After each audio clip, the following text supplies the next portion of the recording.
Fala, ordinário! Está começando mais um podcast diretamente de Recife para o mundo, papai. Só basta falar português. Meu nome é Rafael Oliveira, aqui do meu lado meu irmão Gabriel Oliveira, por trás das câmeras o nosso querido peruano Ponce de Leão. Mas só uma consideração aqui, né? Momento importante de utilidade pública.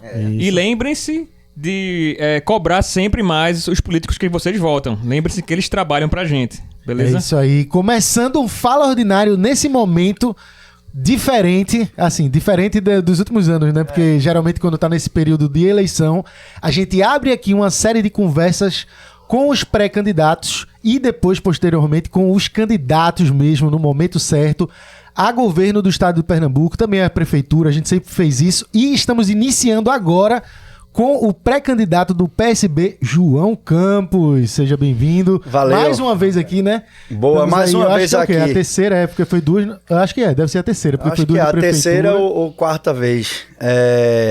Eu acho que uma vez eu cheguei aqui e tava massa sensitiva, não foi? Tomei um susto. Mas é sempre uma alegria estar aqui e a gente poder participar de um momento importante, com descontração, leveza, mas falando do desafio, problemas, propostas, soluções. E eu acho que esse ambiente é muito bom para a gente poder fazer esse bom debate. Sempre é uma alegria estar aqui, claro, com a boa irreverência recifense pernambucana que vocês também carregam. Valeu. Antes da gente começar e deixar o papo, porque hoje são muitos assuntos.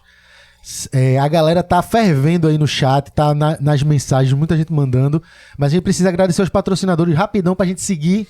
Então vou começar já agradecendo a Pitu. Se você ainda não tá ligado na Pitu Remix, pai, tá perdendo, porque a Ice da Pitu tem de limão e abacaxi com coco, tem em todo lugar. Então não perde não, é Pitu. Mandar um salve pra nossa patrocinadora. Tamo junto, Pitu. É isso aí, agradecer também a Esporte da Sorte. Copa do Mundo tá chegando, faça sua fezinha. Será que o Brasil vai levar? Será que vai ganhar? Veja aí que as melhores odds do mercado são na Esporte da Sorte. Lembrando sempre, aposte com responsabilidade, só para maiores de 18 anos. Também agradecer a nossa parceira Red Bull, que tá com a gente sempre aí, que te dando asas. Então valeu, Red Bull. Cheiro pra vocês. E também não posso deixar de mandar um salve pra nossa parceira Água Mineral Santa Joana, empresa pernambucana, valorizando o criador de conteúdo pernambucano também. Então, muito obrigado, Santa Joana.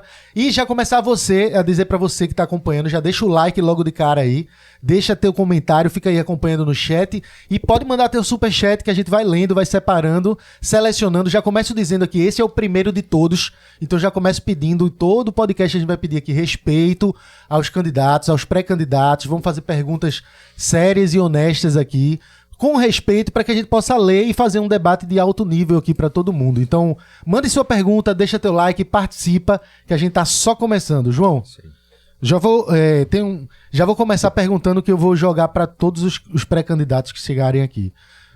Por que motivo, o que é que te motiva a ser pré-candidato a governo do estado de Pernambuco hoje?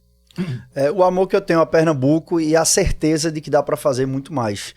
Quando a gente olha o nosso estado, a gente é uma terra de muitas potencialidades. É um estado que sempre esteve na vanguarda do Nordeste, na vanguarda da economia brasileira, na vanguarda da arte, na vanguarda da formação de capital humano, sendo referência em diversas áreas. A gente vê, por exemplo, do primeiro centro de formação acadêmico de direito, da terceira escola de engenharia, de uma das escolas mais consagradas de medicina, isso todas centenárias, e mostra que a gente sempre foi uma terra de conseguir coisas grandes e estar no topo das conquistas. E, sinceramente, o que a gente avalia hoje é que Pernambuco está perdendo muita oportunidade. Quando a gente olha os dados de diversas áreas, comparando com o Nordeste e com o Brasil, a gente está perdendo protagonismo. Então, Pernambuco pode voltar a ser uma terra de geração de muitas oportunidades, de conseguir fazer muito investimento. E, para isso, a política deve ser um instrumento. Eu tive a oportunidade de, muito jovem, passar por diversos desafios na vida, de enfrentar esses desafios e de sempre manter a cabeça erguida e buscar o melhor resultado. Eu lembro quando eu perdi meu pai da forma que perdi, em 2014. 4 anos depois eu estava disputando uma eleição, tive quase 500 mil de votos para deputado federal. Fui o deputado mais votado da história de Pernambuco, com 460 mil votos. Fui eleito o prefeito mais jovem das capitais do Brasil, de toda a história. num momento onde muita gente desconfiava, será que João vai dar conta? Será que ele é muito novo? Será que ele está preparado? Fui eleito num ambiente onde muita gente confiou e muita gente disse, será que vai dar certo? E eu trabalhei muito, trabalhei, tive uma reeleição muito grande, uma votação de quase 80% do eleitorado do Recife. Não gastei meu tempo brigando com as pessoas, mas busquei bater recorde de investimento em todas as áreas da cidade que a gente vai poder falar aqui. Então, eu sinto que eu estou absolutamente pronto para governar Pernambuco. Eu jamais entraria num desafio desse se eu não tivesse certeza que eu posso fazer muito mais. A gente olha a questão das creches. Como é que Recife, na minha gestão, nós abrimos 107 novas creches em Recife. Foram mais de 13.500 vagas. Por 3 anos seguidos, nós fomos a cidade que mais abriu vaga de creche no Brasil. Nós abrimos 40% de todas as vagas de creche das capitais brasileiras. Se somar todas as outras 26 capitais, Recife sozinho fez 40% dessas vagas. E nós conseguimos colocar uma rede triplicada de tamanho. Isso é realidade. Enquanto a gente está aqui falando hoje, essas 107 novas creches abriram, funcionaram, atenderam as 13.500 crianças. Enquanto isso, era uma das principais propostas da atual gestão, fazer creche. Inclusive se brincava com o nome, que era um apelido e tudo. E isso foi prometida 250 creches, entregaram 3 creches. Então como é que você faz um compromisso desse tamanho? Como é que Recife fez 107 e Pernambuco com orçamento 8 vezes maior faz 3? Eu até disse, se for nesse ritmo, uma por ano, dá um quarto de milênio, dá 250 anos para terminar tudo. Então, um ritmo é outro. É um ritmo que parece que dá para esperar. Não dá para esperar, você tem que ter pressa, fazer com qualidade, mas fazer com urgência, com senso de urgência. Porque uma decisão que você toma no ensino médio, um jovem passa 3 anos no ensino médio, do 1º ao 3º ano. Se você for implantar aquilo no último ano, você teve uma geração que perdeu aquilo, nunca mais vai fazer os 3 anos. Então, você tem que ter um senso de urgência.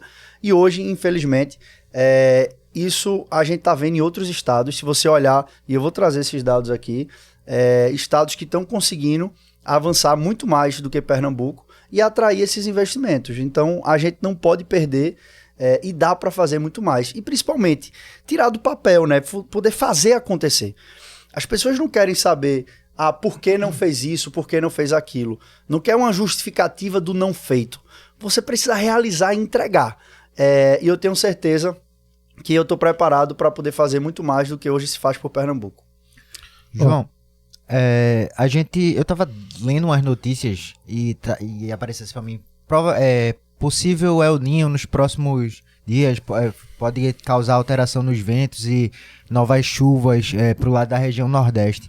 E aí isso faz a gente pensar novamente, de notícias que a gente tem com antecedência, que a gente sabe que vai vir um período de chuva todo ano no nosso estado. O que é que a gente pode fazer para que a gente previna melhor as tragédias e melhore toda essa situação, tanto em relação às tragédias quanto mobilidade, alagamentos e tudo em relação às chuvas? Então, vamos lá.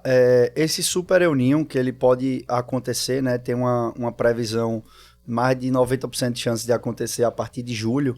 Isso é um dado, eu acompanhava isso mensalmente como prefeito, tá? Então, eu inclusive coloquei uma equipe que não existia na cidade de meteorologia para a gente acompanhar. Os principais dados são da agência americana, né, a NOAA. Só explicar isso a vocês, porque às vezes tem detalhes que são curiosos e as pessoas não sabem, né? Uhum. A NOAA, ela é como se fosse a NASA, a agência americana do espaço. A NOAA é da atmosfera e oceano. Então é a maior agência do mundo que monitora clima. E tem indicadores muito precisos, né? Então a gente sempre acompanha, junto com o INMET e o CEMADEM no Brasil, que aí são as agências brasileiras, e a presença do El Niño ou do Laninha interfere muito. E basicamente, o Laninha ele tende a ser mais grave para o Recife em volume de chuva. O El Niño ele tende a chover menos no Recife quando tem. Para o mundo é mais danoso, porque ele é o esquenta água. Do Pacífico, do Atlântico, agora eu não lembro. Esquenta a água, o El Niño. O Laninha esfria a água. Então o mundo fica mais frio, no outro mundo mais quente. Mas enfim, por que eu estou dizendo isso? Porque a tendência de um El Niño normalmente é diminuir a chuva aqui. Na região metropolitana. Mas passado isso, eu queria dizer aqui que nós conseguimos, na nossa gestão, fazer o maior volume de investimento em obras de proteção de encosta da história do Recife. E aí é importante a gente deixar isso muito claro, que é o maior investimento da história. Foram mais de 150 obras de grande porte, mais de 5 mil obras do programa Parceria. E são mais de 80 mil pessoas que moravam em área de risco e deixaram de morar. São mais de 15 mil pontos mitigados de risco. Isso dá aproximadamente 30% de todo o estoque de pontos de risco da cidade. Por que eu estou querendo dizer isso? Porque uma cidade que tem 489 anos, você não vai conseguir resolver tudo nos 4, 5, 8 anos de uma gestão. Agora, quando você olha no recorte, 5 anos e 3 meses que eu estive como prefeito, nunca em 5 anos e 3 meses se fez tanta obra de proteção de encosta. E repito, 30% dos pontos foram protegidos, foram feitos com recorde ano a ano de investimento. Captamos recurso no Banco Interamericano, captamos recursos junto ao governo federal, operações de crédito junto à Caixa Econômica Federal. Fizemos o maior, só para vocês terem ideia, Recife foi a capital do Brasil que mais investiu em obras de proteção de encosta. Nenhuma cidade brasileira fez tanta obra de proteção de encosta quanto o Recife nesses 5 anos e 3 meses. Agora, algumas coisas são fatos. Você tem um volume concentrado de chuva em episódios pontuais que tem aumentado nos tempos atuais. Então, assim, uma chuva com mais de 150 milímetros em 24 horas. Hoje, você tem mais fenômenos como esse acontecendo do que antigamente. Então, isso, a própria a engenharia está reavaliando a fórmula de calcular obras de drenagem, obras de barragem, obras de canais. Você está mudando alguns parâmetros porque as chuvas concentradas estão maiores. Agora, ninguém fez mais obra do que nós fizemos. E já deixamos contratado também, e Vitor está executando agora, um conjunto de obras de macrodrenagem da bacia do rio Tegipió. O Recife ele tem 3 bacias. Ele tem a bacia do rio Tegipió, que vai na área oeste da cidade. Tem a bacia do rio Capibaribe, que aí vai mais para uma área norte. Tem a bacia do rio Beberibe, que vai até a fronteira com a Olinda. E tem a do Rio Jordão, mas ela é de menor porte, mais para a zona sul. A bacia do Tegipió é o ponto mais crítico da cidade.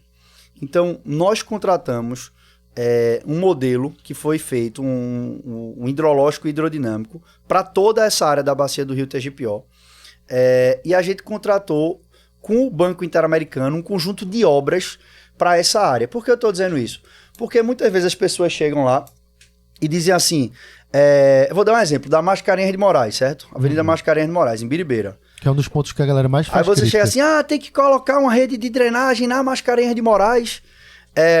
Se fizer isso só na Mascarenhas de Moraes, não funciona. Porque ali tem um efeito da macrodrenagem, que é do canal da Mauricéia, que é do rio Tegipió, do rio Jiquiá que sai, do estuário comum lá na frente e do nível da maré, que todos esses influenciam.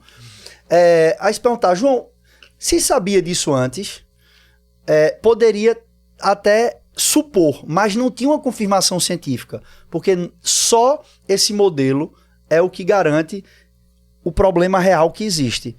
Agora, isso nunca foi feito no Recife.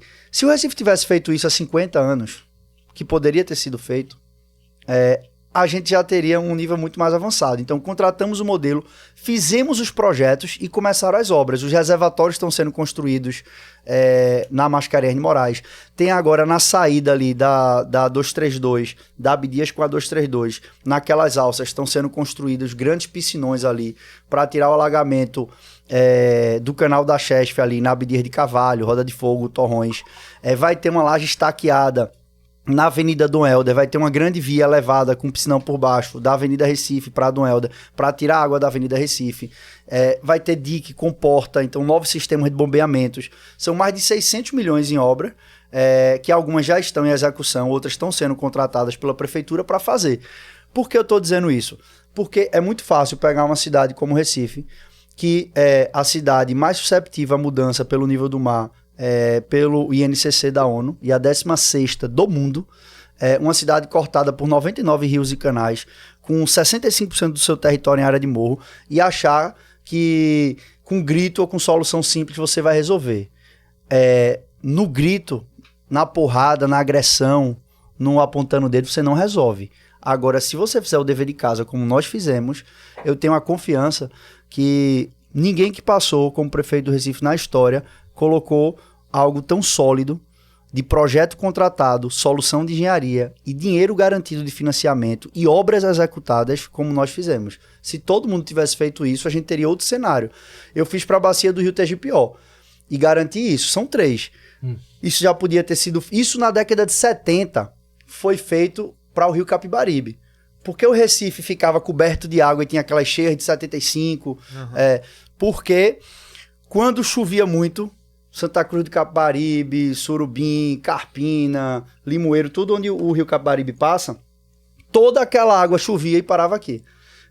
Aí foi feita a barragem de Carpina, que é lá em Lagoa do Carro, foi feita a barragem de Itapacurá, a de Goitá. Então, essas barragens seguram a água do Capibaribe. O problema dessas outras aí é que o Rio Tegipió, ele nasce em São Lourenço e termina em Recife.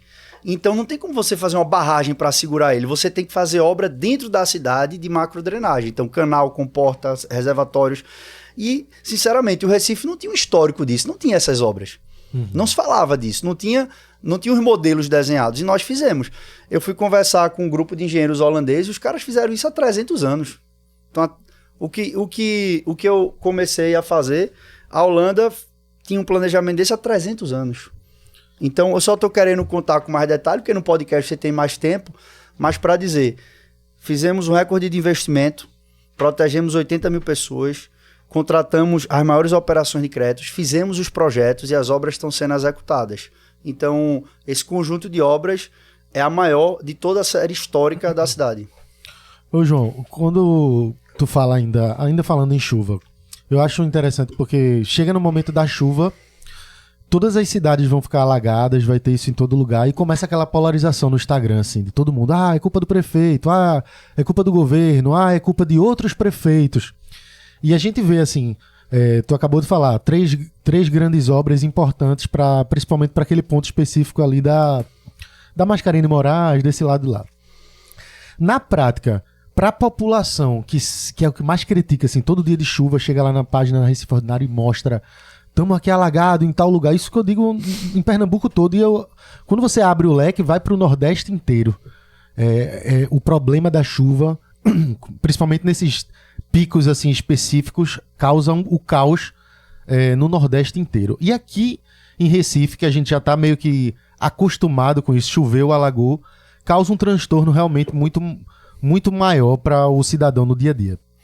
Tu fala sobre a Mascarenhas de Moraes. Tu acredita que essas obras concluídas, de fato, a gente conseguiria ter um nível, baixar mesmo aquele nível, porque ali é muito comum. Tipo assim, choveu, é aquele primeiro ponto, trava e vai para quem vai para aeroporto. Eu mesmo já tive que sair no momento de chuva pro aeroporto e ali tava super alagado. E aí você mexe com pontos centrais da cidade.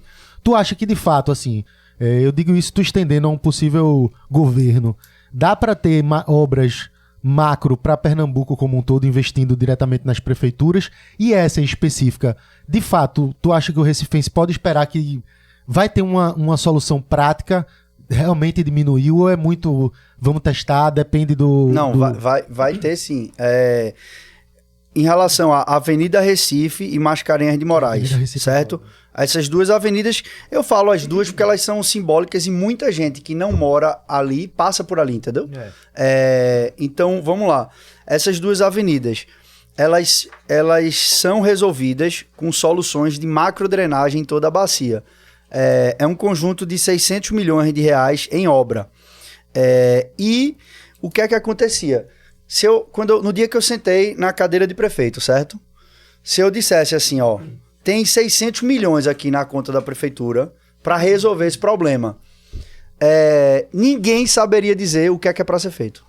Entendi. Tá entendendo? Você, assim, não é você só ter o recurso, você não saberia qual era a solução. O que fazer, entendi. É tipo assim, para comparar, você tá com dor de cabeça, enjoado, uma pressão no braço, você tá sentindo 1000 coisas ali e você diz, eu tenho alguma coisa e não tem um médico para lhe atender ou não tem alguém para... Você não sabe o que fazer com aquilo. Então, você não tinha a solução desenhada.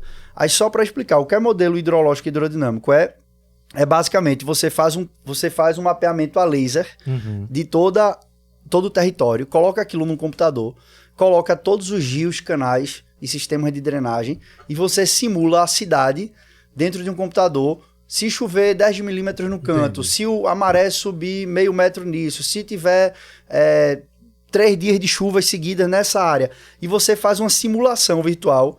É tipo um The Sims, algum jogo desse, um GTA da engenharia de água. Para fazer isso, demora 2 anos. Você tem que contratar a revisão internacional. Teve uma revisão da Holanda, da Espanha, para validar o modelo. Para montar. Para montar. Então, com isso, as soluções foram dadas. Então, o que é que acontece com os 600 milhões feitos de obras? Já começaram as obras. São 8 grandes obras. Então, com essas obras feitas... Na maioria das chuvas, você vai ter um impacto quase zero da água, vai ficar tranquilo. Nas chuvas muito fortes, a água vai subir, mas ela desce muito mais rápido. Ela sobe menos e ela desce mais rápido. Então, assim, digamos que na Avenida Recife, o que passaria 36 horas coberto de água, você vai poder passar 3 horas no pico coberto de água. Então, você reduz em 10 vezes o tempo naquilo. Então, assim, e tudo isso é calculado, é projetado. Então, a única coisa que você falou isso, vem um debate que aí me incomoda, é como se eu fosse falar sobre um debate de uma cura de uma determinada doença, sem eu ser médico. Então, a turma... você criticar, apontar, questionar, tudo bem. Agora, a turma achar que dá para resolver tudo, fazer tudo, é desse jeito. Então, tem que ver quem entende da área sobre isso. Agora, repito, a gente deixou a solução desenhada, pronta e o dinheiro contratado. E as obras estão sendo feitas. E eu tenho certeza, eu fiz isso na bacia do TGPO. Se cada prefeito tivesse... pega uma bacia dessa para poder fazer e para estruturar, você teria uma situação muito melhor da cidade do que tem hoje. Ô, João, puxando para esse lado aí que tu tá falando, a gente sabe que a gente tá num momento de polarização muito alta, e tanto no nível federal, né, como no nível estadual. E isso faz com que qualquer tipo de postagem, de relação, de notícia que seja feita, você vai sofrer, tanto você quanto a candidata a governadora, quanto o Ivan também. Todos os candidatos vão sofrer sempre várias críticas apontadas por, digamos assim, uma militância. Isso tá em todo lugar, tá isso acontecendo de maneira muito frenética, digamos assim. Isso deve estar acontecendo no chat nesse momento, a galera aqui. E aí uma das perguntas e uma das maiores críticas de quando a gente posta alguma coisa relacionada a João é que João tem muito gasto com relação à publicidade na sua prefeitura, digamos assim. E ao mesmo tempo, quando a gente vai fazer outras postagens com relação à candidata Raquel também, a galera vem também com, mas ela também gastou muito, gastou tanto, e tem essas comparações.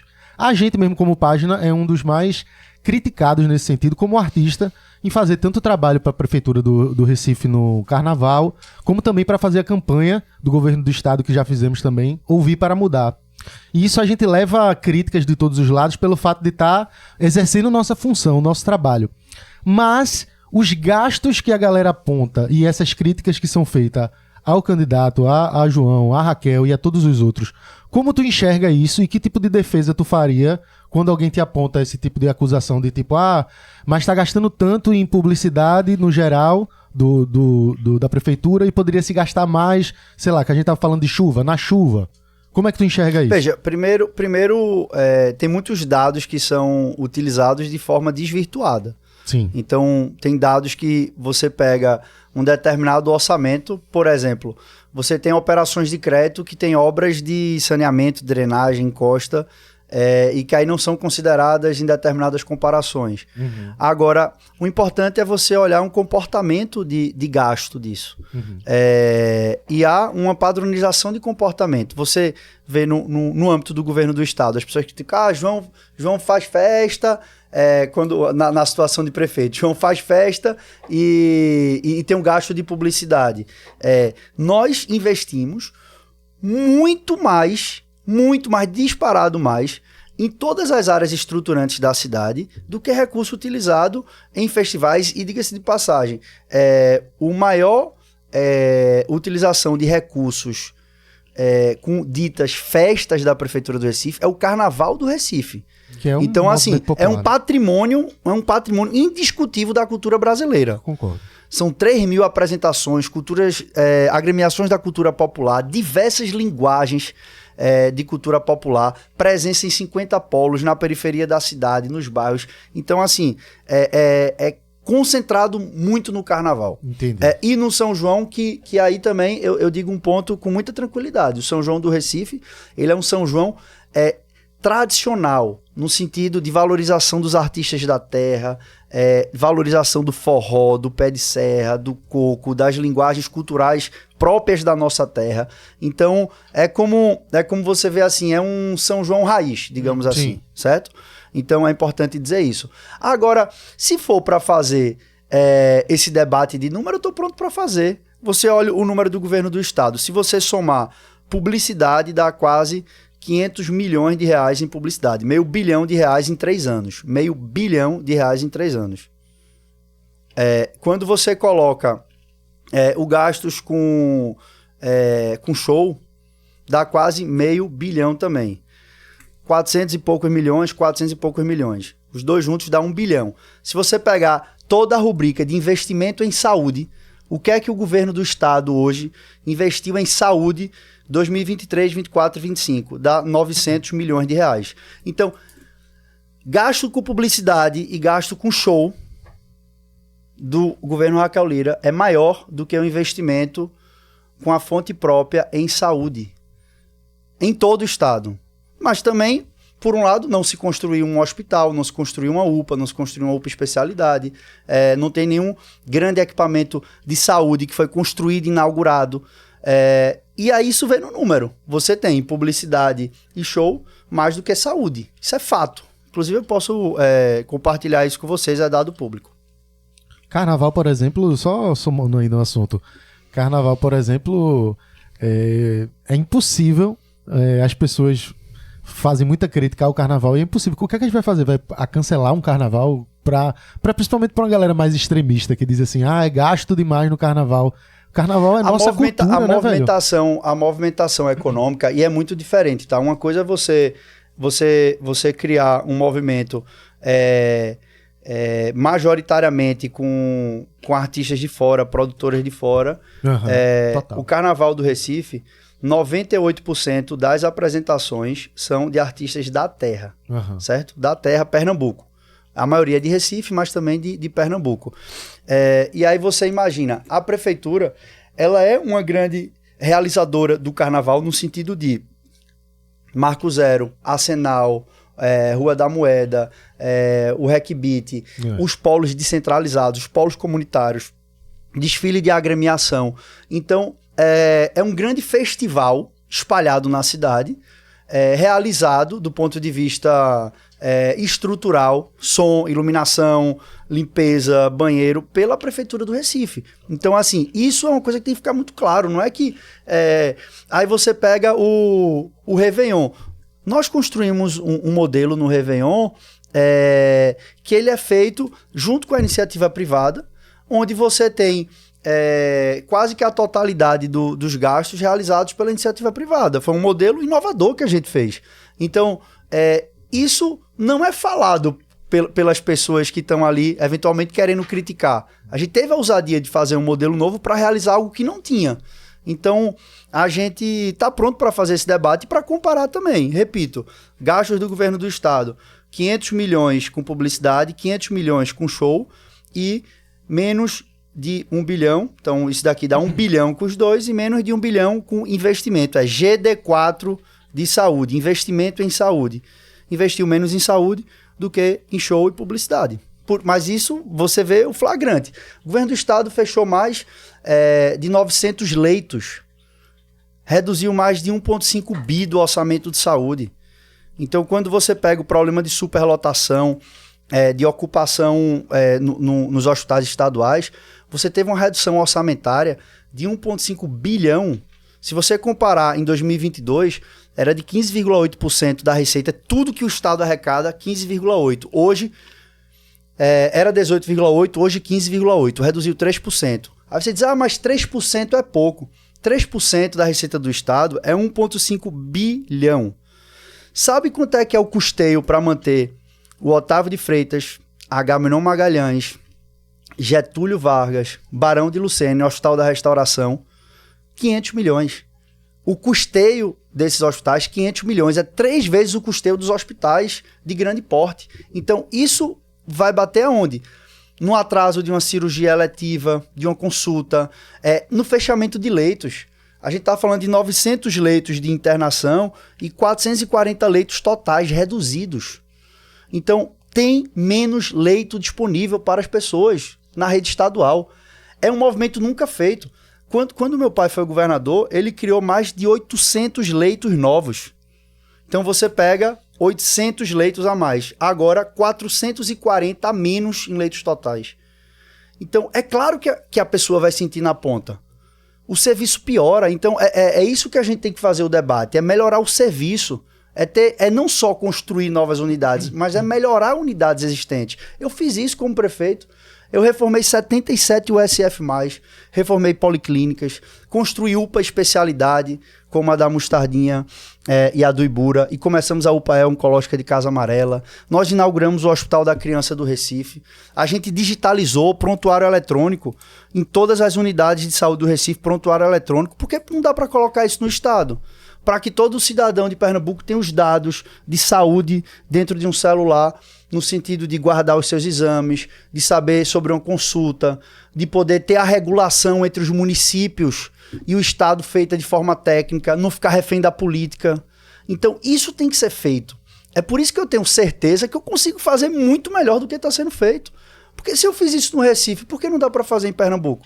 Por que você não informatiza 100% da rede estadual e integra ela com os municípios? A primeira coisa que eu vou fazer é poder disponibilizar para os municípios um sistema de integração digital para que ele tenha um municipal que seja integrado com o estadual. Eu fiz isso como prefeito, eu fui o primeiro prefeito do Brasil a integrar com o sistema de hospitais federais, foi o Recife. A EBSER, que administrou o Hospital das Clínicas, a gente fez um modelo de integração dos dois sistemas que virou referência de integração no Brasil. Então, eu já fiz isso. Eu sei como fazer e dá para fazer. E é pensando no cidadão, no usuário. Então, dá para fazer e nós vamos fazer. João, eu queria puxar o assunto de segurança pública, porque é um tema, né, importantíssimo para Pernambuco e tem várias facetas, mas eu queria começar falando sobre facções criminosas, porque isso é um tema no país inteiro, né? A gente vê o debate e o que é que eu vejo aqui acompanhando políticos ou pessoas que informam, né, tratam as novidades do que tem aqui nas nossas comunidades é o seguinte.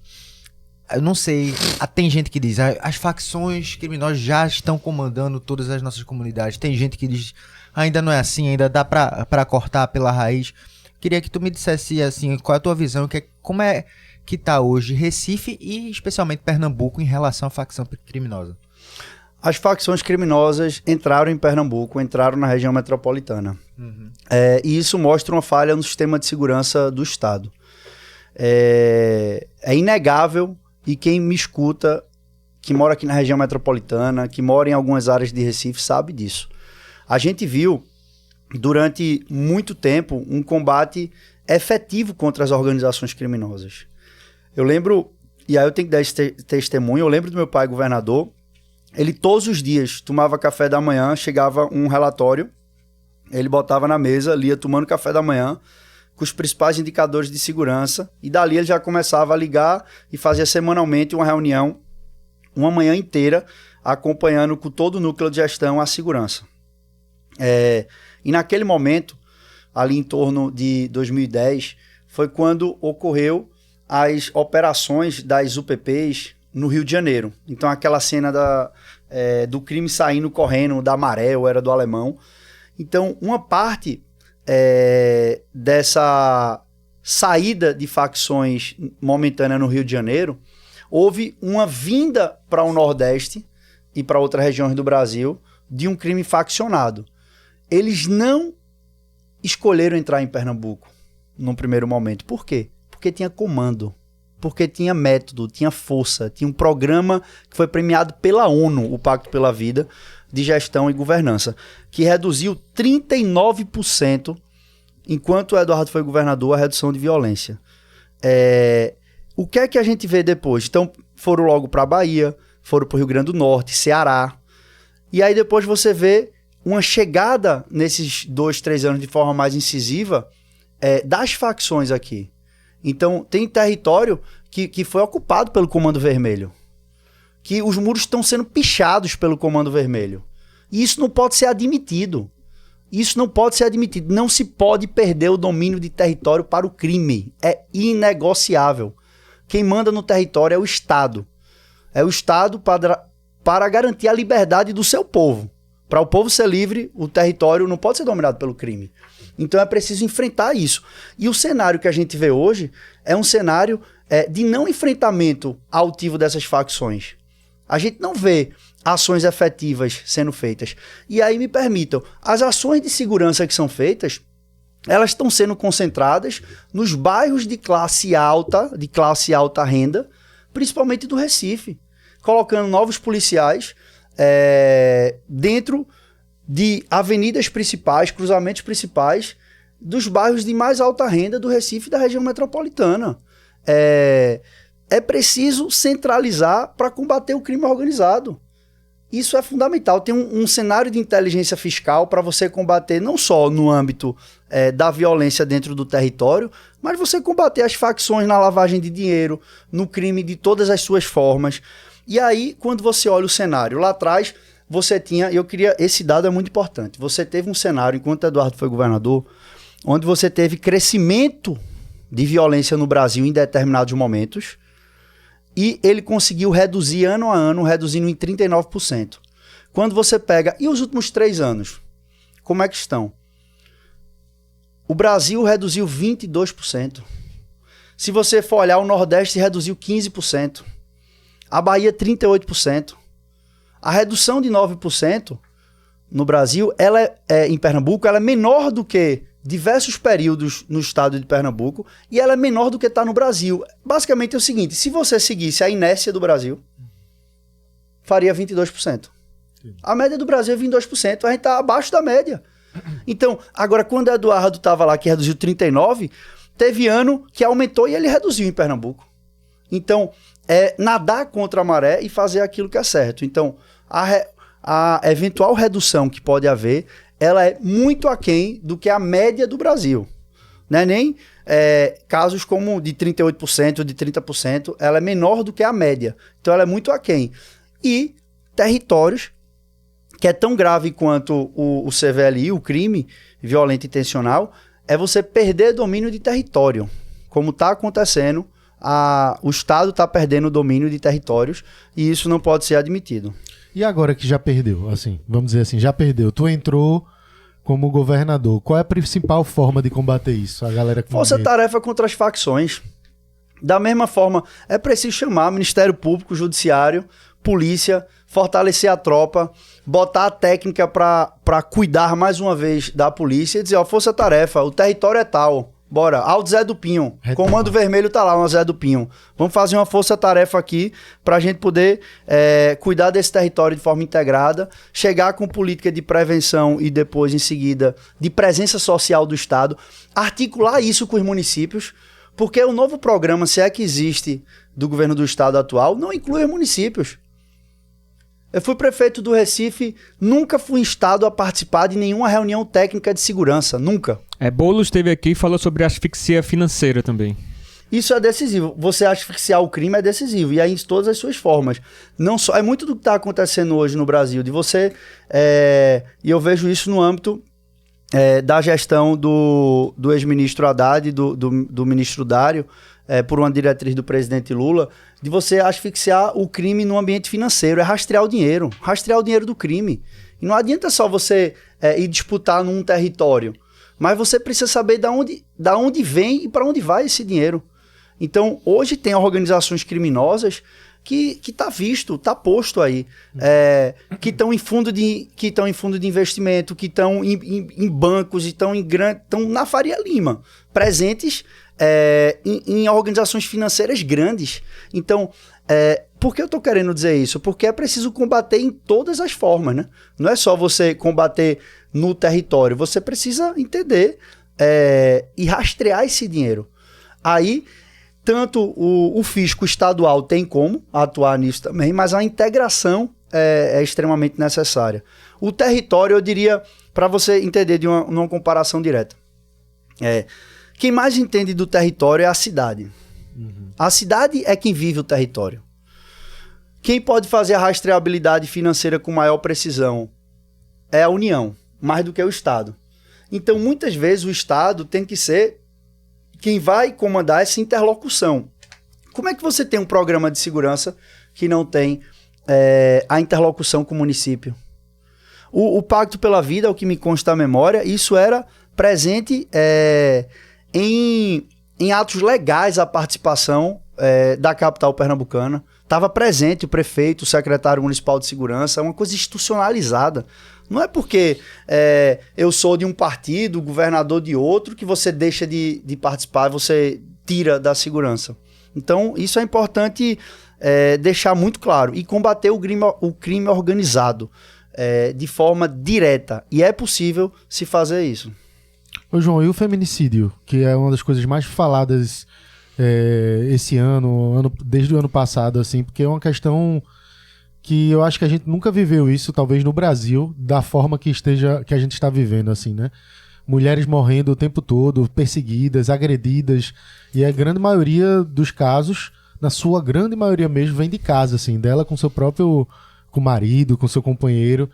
Como é que, como governador, como seria um governo teu para que as mulheres sintam na prática uma diminuição e uma proteção, uma segurança de verdade em momentos tão terríveis como esses? É preciso você abrir várias frentes, mas eu diria que uma das principais é fazer com que você tenha um trabalho que acabe com o senso da impunidade. O que é isso? Se você chama o Ministério Público Estadual, a Justiça Estadual, os órgãos de segurança estadual, e você elenca ali os casos de feminicídio e os casos de agressão ou de violência contra a mulher, que não são feminicídios, mas se não forem cortados na raiz, isso pode gerar um caso de feminicídio na frente. E você coloca uma meta de você poder fazer uma força-tarefa para zerar a fila de trabalho disso. O que é isso? É uma audiência que está faltando, é uma medida protetiva que não saiu, é um julgamento de um caso. É você priorizar. É você priorizar isso.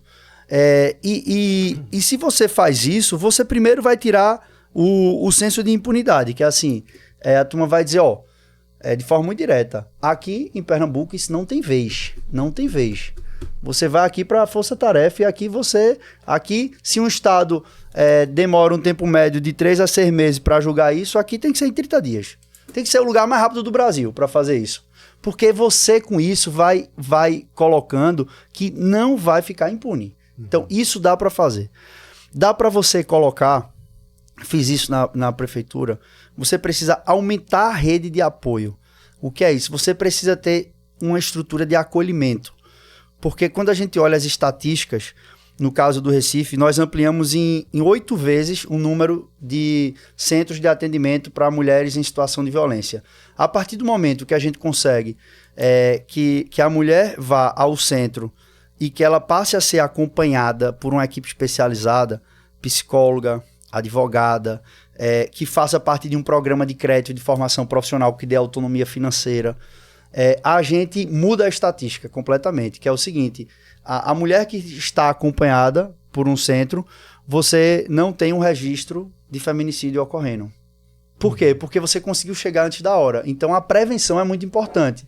é você chegar antes, acabando aquela relação abusiva e cuidando e dando o direito que a mulher tem para que ela não termine numa estatística cruel de feminicídio. Então, a ampliação desse estado acolhedor e proativo é decisivo e dá para fazer.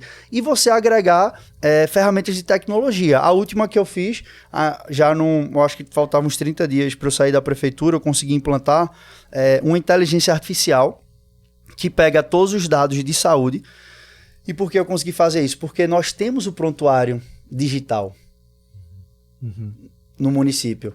Se o Estado quiser fazer, não consegue fazer. Por quê? Porque não fez o dever de casa, não digitalizou. Nós fizemos isso como é. Você chega no atendimento e aí a gente tem o seu prontuário. Lá a gente vê quantas vezes você procurou, você foi lá, quais são os sintomas, as queixas. E uma inteligência artificial que foi treinada para estudar os prontuários de mulheres vítimas de violência e entender o comportamento junto ao serviço de saúde dessas mulheres antes de sofrer violência. Então, se você tem um comportamento lá, acende um sinal, basicamente. Se você teve 3 vezes, aumentou a sua frequência no dado de saúde, você está relatando dor de cabeça, ansiedade, enfim, a inteligência artificial entende que você tem um risco de estar sofrendo violência e não está dizendo que está sofrendo violência. E aí acende um alerta na tela do profissional de saúde e o profissional starta um protocolo para lhe abordar de forma proativa. Para dizer, a partir de agora foi dado um alerta de que pode haver isso, é verdade, você quer falar alguma coisa, tem algo que você não quer contar, num ambiente de sigilo profissional médico. Então, isso é uma ferramenta de tecnologia, mas está lá de forma preventiva e proativa por parte do Estado, no caso da prefeitura, e que uma ferramenta dessa dá ou não dá para levar para o Estado? Dá. Só não dá porque não tem a rede digitalizada. Mas quando eu chegar lá, eu vou digitalizar e eu boto. Sobre a delegacia da mulher, assim, também tem alguma iniciativa aí para tornar mais eficaz, abertas por mais tempo, 24 horas, enfim? Veja, você não pode ter os centros, e eu falo por um testemunho próprio. Quando eu assumi a prefeitura, o centro de acolhimento não era 24 horas, eu transformei em 24 horas. Então, o principal centro do município funcionando 24 horas. Porque, infelizmente, a violência não escolhe horário. Você tem que estar pronto, você tem que ter uma solução dada. Então, é preciso sim revisar o funcionamento da rede de delegacias da mulher. Que você garanta a presença 24 horas, que você tenha uma solução de acolhimento 24 horas, que você tenha uma porta aberta 24 horas. A forma como isso vai funcionar, os locais, os espaços, isso pode ser discutido e construído, mas tem que ter um acolhimento 24 horas.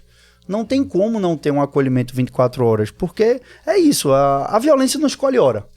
Então, se a violência não escolhe hora, quem combate violência também não pode escolher hora.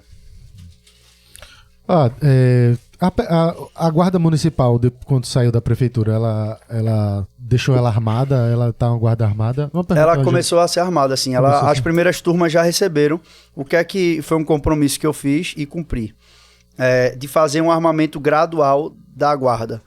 Então a gente não ia do dia para a noite armar toda a guarda, mas a gente fez um protocolo de seleção de guardas dentro da própria guarda, priorização das áreas, então o que era o GTO, o Grupo Tático Operacional, que passou a ser treinado, e a gente fez um protocolo junto à Polícia Federal para armamento da guarda. Então, nessa primeira turma, na primeira turma são em torno de 250 homens e mulheres que passam a ser armados, e em grupos de 25, porque tem um protocolo de treinamento, aula prática, teórica, e aí os primeiros 50, se não me falha a memória, já estão armados e as turmas estão acontecendo até completar os 250. Após completar esse primeiro grupo, vai ser feita uma avaliação dos resultados e a partir daí vai caber ao prefeito Vitor decidir se amplia o armamento ou não. É um processo de armamento gradual e responsável. Eu acredito na técnica. Então, segurança pública não é uma pauta ideológica, é uma pauta técnica. Então não é se você é de direita, de esquerda, você tem que fazer o que é certo. E aí, para fazer isso, muitas vezes, você desagrada os dois lados, né? Então, às vezes, você vai desagradar quem vai por um viés mais à direita ou mais à esquerda, mas você tem que fazer a coisa certa, a técnica. Então, o que a academia manda em relação a isso? O que é que os estudos preconizam? E a evidência. Então, já que a gente tinha a chance de começar um armamento gradual, faz o armamento gradual, avalia para definir, depois dessa avaliação, quais são os passos seguintes a serem dados. Eu pergunto isso, João, porque eu acho que desde dos podcasts que a gente fez na vez passada com os pré-candidatos também, uma das informações que o público mais pedia era com relação a, por exemplo, polícia militar, se vai ter câmera no fardamento ou não, isso na época, né? E hoje a gente vê muito, principalmente assim, muitos vídeos assim em São Paulo que tem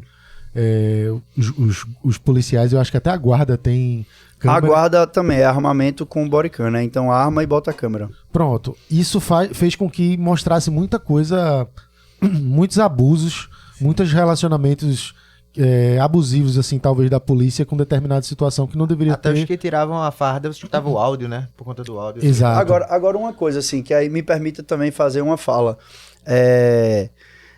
A gente tem que ter muito cuidado com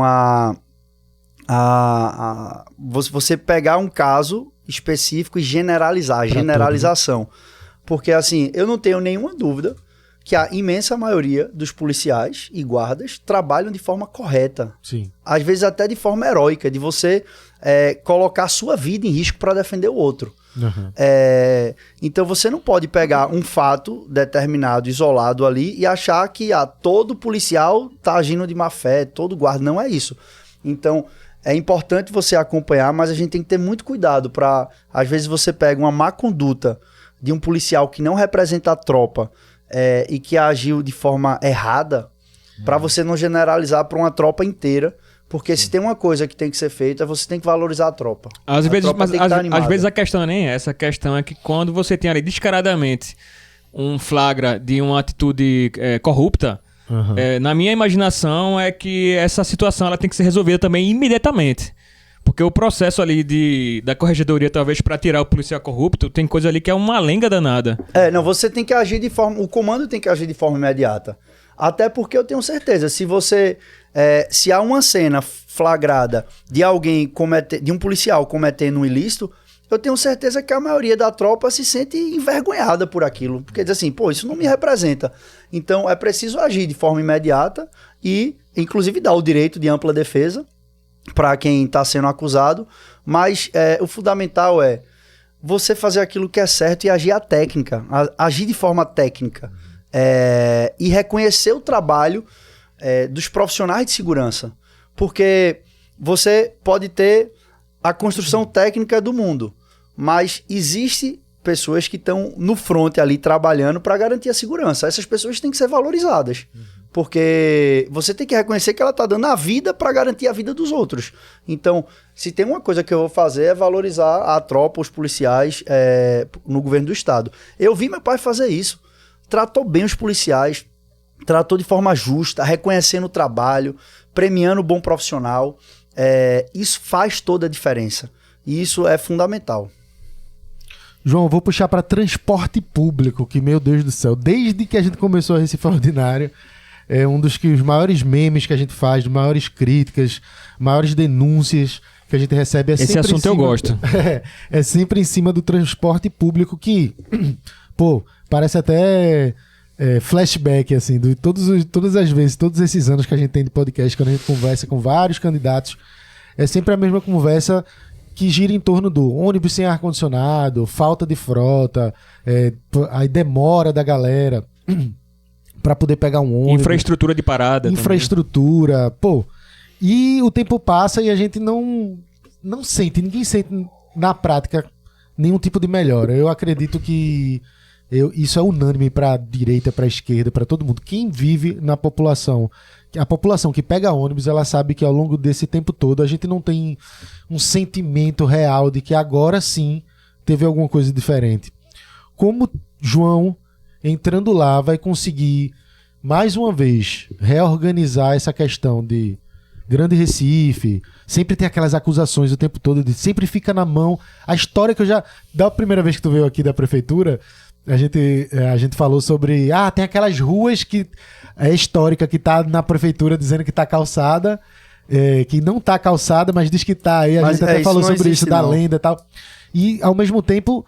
o que a gente escuta para essa questão dos ônibus sempre esteve na mão dos grandes empresários, e aí eles não conseguem soltar isso lá, fica preso todo mundo. Isso já foi passando ao longo de vários e vários políticos que sentaram aqui, e todos, eu acho que absolutamente todos, não conseguem trazer uma solução, nem na promessa de que a parada a gente vai sentir na prática, assim, agora sim, velho. O ônibus está pelo menos com ar-condicionado e está chegando. O que é que a gente pode esperar como João Governador para transporte público? Veja, esse é um assunto extremamente importante. É natural que ele tem uma dinâmica que tem mudado com o tempo a nível global e nacional, onde você teve uma migração. Você tem alguns problemas de regulação que termina causando isso. O pós-pandemia, ele mudou muito a dinâmica de passageiros, o volume de passageiros no transporte público. Então, hoje, há um debate muito grande em torno do financiamento do transporte público. Vocês devem ter visto isso, de medidas nacionais para subsidiar o transporte público no pós-pandemia. Algumas cidades começando a estudar a tarifa zero de transporte, enfim, não só aqui, mas fora do Brasil. Por que eu quero dizer isso? Porque a gente está diante de uma nova fronteira de debate sobre o transporte público. O que é fundamental? E em torno de regulamentação. Hoje você tem um problema de regulamentação de transporte de aplicativo. Então tem uma guerra judicial no Brasil de regulamentação de mototáxi, Ubertáxi, que vocês devem ter, Ubermoto, que vocês devem ter visto. Então São Paulo brigando no Supremo contra o Uber, enfim. E você tem um vácuo de regulamentação disso, que ainda não foi resolvido a nível nacional e precisa ser resolvido, porque isso impacta diretamente também no financiamento do transporte público. Diante disso, o que é preciso fazer? É preciso construir, no caso daqui, uma integração entre os modais, que é algo que hoje tem causado um impacto gigante. Então, a redução do número de passageiros do metrô causou um impacto muito grande em toda a rede.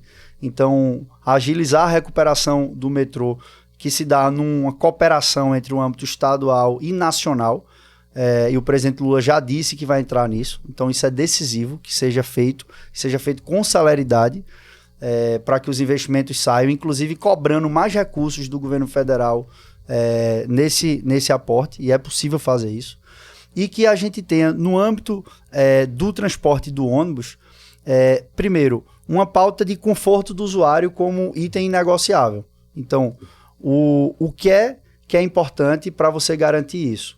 A frequência dos ônibus, qual é o tipo, né, que é um debate que já está começando, e uma parte da frota já pode ser trocada por veículos elétricos. Eu cheguei a contratar um estudo, na verdade a cidade recebeu um estudo de uma entidade do terceiro setor, a Comunitas, que dá suporte à Prefeitura do Recife, sobre a eletrificação da frota, e é possível fazer a eletrificação de frota e conseguir veículos que sejam mais baratos para operar, é mais caro para comprar, mas é mais barato para operar, para você conseguir ter mais. E colocar com isso uma frota que seja maior, que seja ampliada, e discutir o financiamento que isso pode se dar para não impactar no cidadão, que é o grande debate. Então, você precisa ter uma operação que ela é deficitária, então ela precisa ser subsidiada pelo governo do estado para que o cidadão não pague o preço desse déficit aumentando a tarifa.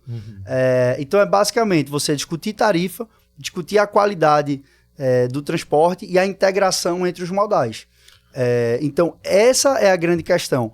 Na minha cabeça, o Estado vai ter que entrar com mais recurso, vinculado aos indicadores de qualidade.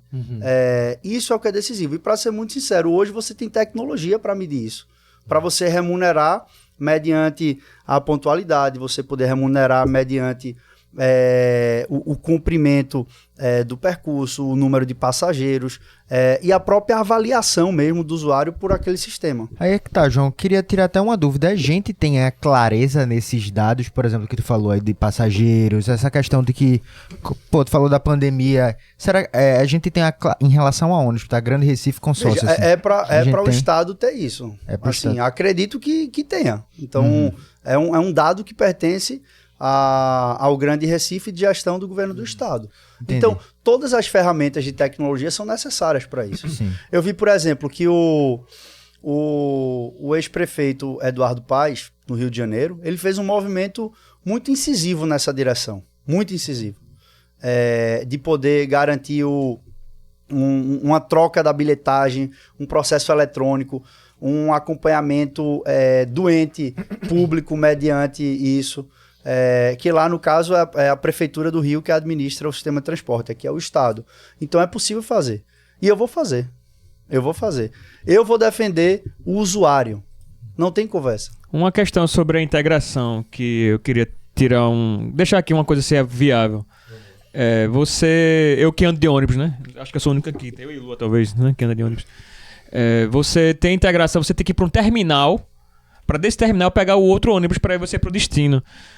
Não tem como você ter o passe de uma maneira que você use a passagem e ela dure um tempo e você possa pegar qualquer outro ônibus em qualquer lugar, utilizando aquele mesmo valor que foi gasto. Seria muito mais interessante, eu acho, que se fosse feito dessa maneira. É possível, é o chamado integração temporal, né? Que você vale pelo tempo para fazer a integração daquele período. Eu acho que seria não seria nem tão complicado de fazer isso aí. É possível fazer a integração temporal. E é possível você fazer em determinado... Você pode começar em modelo piloto. Então, você testa em determinados horários, em determinadas áreas, para validar o modelo e, a partir dali, expandir aquele modelo. Mas a integração temporal é algo que, de fato, funciona. Você tem um modelo, né, da integração que o desenho originário, se você pegar do Recife, são as radiais e as perimetrais. Então, você tem um marco zero. Imagina que a partir dali você tem as perimetrais. Então, H-Menon é a primeira perimetral. Aí depois você tem a segunda, a terceira já é a Avenida Recife ou a BR-101. A BR-101 eu não sei se é a terceira ou a quarta perimetral. É que vai circundando. Uhum. E aí você tem as radiais, que é a que sai do marco zero, grosseiramente falando, em direção ao extremo da cidade. Então, boa parte dos terminais é nesse cruzamento da perimetral com a radial. Agora, isso é um modelo conceitual. A terceira perimetral, a BR é a quarta. A terceira perimetral, ela era inconclusa. Precisava fazer a ponte Cordeiro Casa Forte, que foi exatamente a que a gente começou a obra dessa ponte. Então, você tinha um modelo teórico e que ele não foi totalmente concluído. Isso é um modelo de 60 anos. E a gente, parte das obras que a gente fez foi exatamente para garantir a conclusão desse conceito lá de trás das perimetrais e radiais, que tem a ver com as integrações. Elas ficam majoritariamente perto disso no âmbito do Recife. João, Lula ou Bolsonaro, como é que tá o alinhamento político do teu grupo hoje? Não tem como fugir disso com a polarização que a gente tá. Como é que tu enxerga? Eu voto em Lula. É Lula? Eu voto em Lula, apoio ele e acredito que é o melhor pro Brasil. Mas independente de... Assim, tu como governador, independente de quem ganhar, tem que ser feito o papel de negociação, de conversa com o federal, né? Veja, primeiro eu acredito que Lula ganha a eleição. E segundo, eu fui prefeito com Bolsonaro presidente. E eu consegui trabalhar pelo Recife, fazendo muita coisa do ponto de vista técnico e, como eu dizia assim, voando abaixo do radar. Então, tratando... a operação de crédito que eu consegui para o Recife, eu comecei a tratar isso dentro do governo Bolsonaro com a equipe técnica do Ministério da Fazenda. Uhum. Por quê? Porque no primeiro mês, eu como prefeito, eu procurei a Secretaria do Tesouro Nacional do Ministério da Fazenda. Com 1 mês e 15 dias de prefeito, eu fui lá e disse, eu acredito em uma gestão equilibrada, eu quero fazer o dever de casa no Recife, quero ser uma referência do equilíbrio fiscal e responsabilidade social, e eu vou fazer esse dever de casa no Recife. E eu quero discutir com vocês como é que o Ministério vê isso e qual é o tipo de construção conjunta que o município pode fazer com o Estado. Fui fazendo essa construção. A secretária Priscila, ela depois virou a secretária de Fazenda do Rio Grande do Sul. E fomos construindo essa relação entre a cidade do Recife e a Secretaria do Tesouro. Aí você pergunta, quantas vezes eu tive com o ministro? Nenhuma vez eu tive com o ministro, que era Paulo Guedes na época. Eu acho que se eu pedisse, ele nem me receberia. Não tive lá. Mas fui fazendo a relação técnica, construí a maior operação de crédito da história, consegui garantir a viabilidade disso naquele momento, e conseguir rodar isso 100% num governo de oposição. Por quê? Porque eu tratei de forma técnica, e aí quando descobriram lá que a gente, Recife, ia ter uma operação desse tamanho, ainda chegou uma turma para politizar e tentar atrapalhar, mas já estava feito todo o serviço técnico, não tinha mais como desfazer. Por que eu estou dizendo isso? Porque... e hora nenhuma eu fiquei me queixando disso. É difícil porque não estou sendo ajudado, porque eu sou oposição ao presidente. Eu fui lá e fiz meu dever de casa. Então, quando as pessoas me escolheram para ser prefeito, não é para eu estar terceirizando culpa, responsabilidade, botando dificuldade, é dizendo assim, João, independente do que aconteça para a cidade ou para o Brasil, a gente confia que você vai governar bem a cidade, ponto. Então, se perguntasse ao recifense, você quer que eu fique brigando aqui ou que eu resolva essa operação de crédito para o Recife? A grande maioria ia querer que eu resolvesse para ter o dinheiro. Fui lá e fiz. Então, eu estou dizendo isso porque eu nasci na política. Eu sei como funciona a política. E eu sei que o eleitor quer alguém que possa fazer mais diferente, fazer bem feito, arrumar uma solução onde as pessoas não veem uma solução, buscar uma solução. Então é isso. Eu tenho posição, tenho um lado político. Eu votei em Lula, eu vou votar em Lula, eu acredito que ele ganha a eleição, e eu estou pronto para governar Pernambuco e tenho convicção de que ele, presidente, e a gente no governo do estado, a gente vai poder bater todos os recordes de investimento da história de Pernambuco, podendo fazer não só a parceria que foi vista lá atrás de Eduardo com Lula, mas podendo fazer mais e podendo pegar essa experiência que a gente já teve do Recife, e a boa relação com o presidente que eu tenho, e é o estado dele. A pessoa só nasce uma vez na vida, e ele nasceu em Pernambuco, então assim, ele tem total disposição de fazer por aqui. Eu tenho certeza que a gente vai ajudar nisso. João, uma das perguntas que a gente recebeu várias vezes quando a gente te anunciou, e acho importante esse espaço aqui para você se pronunciar, é em relação ao concurso público, a vaga de PCD no concurso público. O rapaz em questão, ele foi beneficiado ou não? Você poderia explicar um pouco melhor essa questão? Veja, primeiro explicar que há um uso completamente indevido político disso, onde se criaram a narrativa de que havia alguém tirando a vaga de um PCD. Concurso específico feito da prefeitura, vaga para pessoa com deficiência. 2 candidatos com deficiência disputam uma vaga.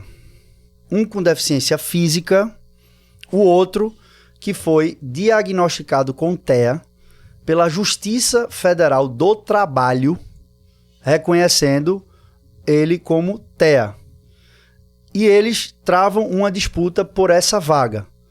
Então, não é uma pessoa com deficiência perdendo vaga, era uma disputa. E aí eu repito, foram mais de 11 mil nomeações que eu fiz. Você tem nomeação de disputa administrativa, disputa judicial, você tem republicações, você tem cancelamentos, você tem muitas exonerações que são feitas por vias administrativas, judiciais. Então, foi uma disputa entre 2 candidatos com deficiência que disputaram uma vaga.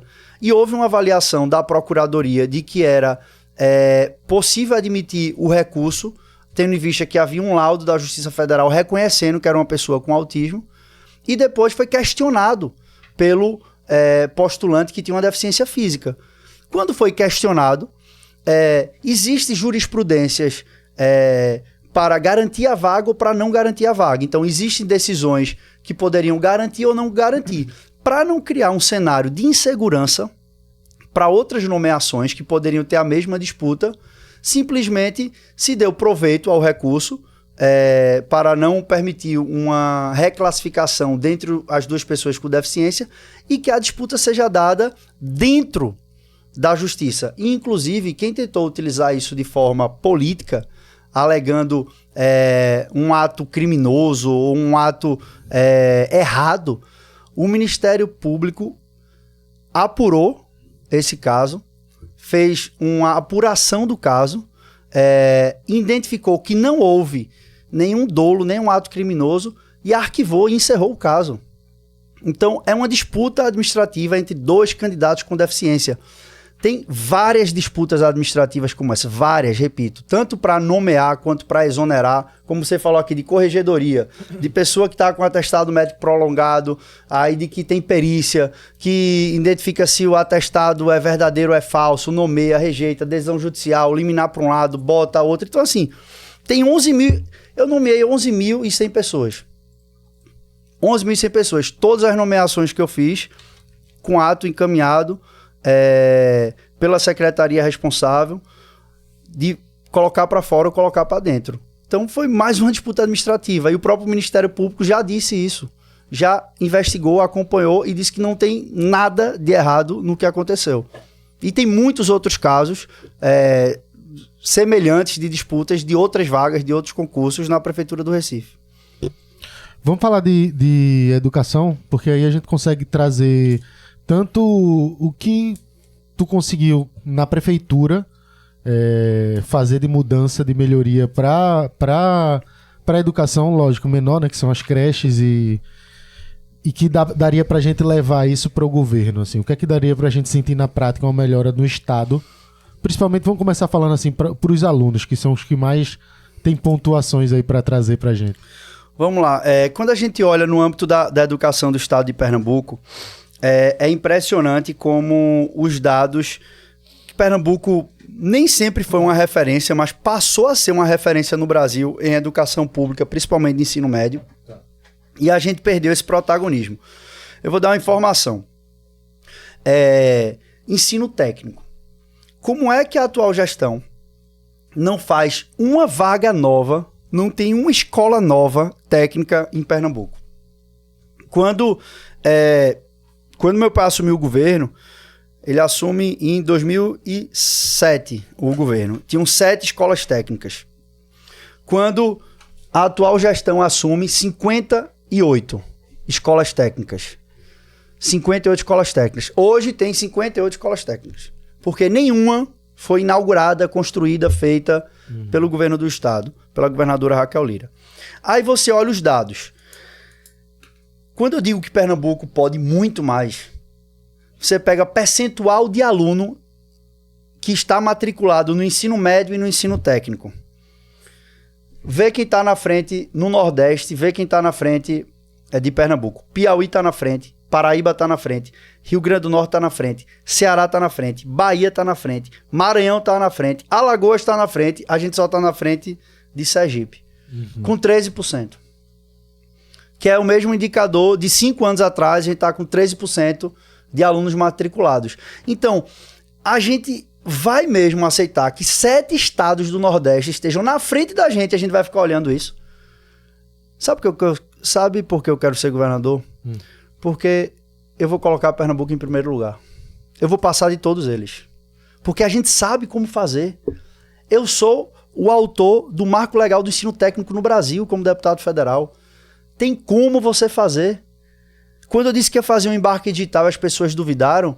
Nenhuma cidade do Brasil tem 2.500 jovens estudando no ensino superior em tecnologia, financiado por uma prefeitura como o Recife tem, garantindo 70% de empregabilidade desses jovens, junto com as multinacionais participando da formação do jovem para garantir o primeiro emprego, para que ele possa ganhar R$4.500 de primeiro salário.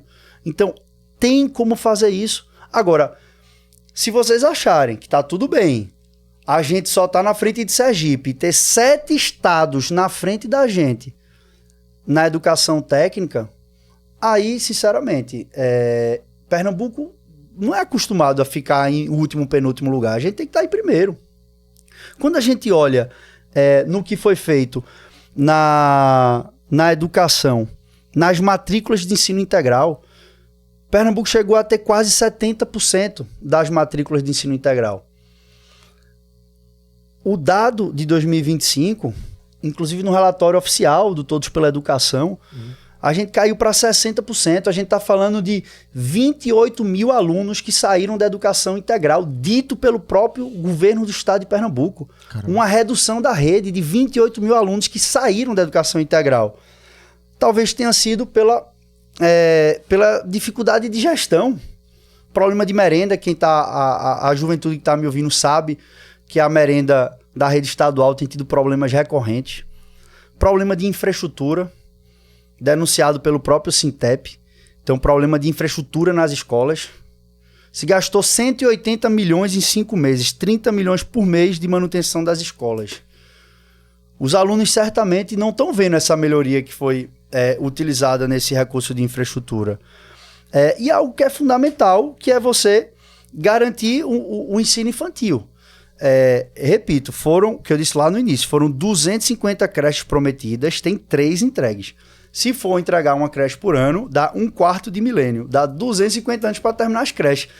Na prefeitura foram 107 inauguradas, então assim, aqui está falando alguém que conseguiu abrir 107 creches em 5 anos.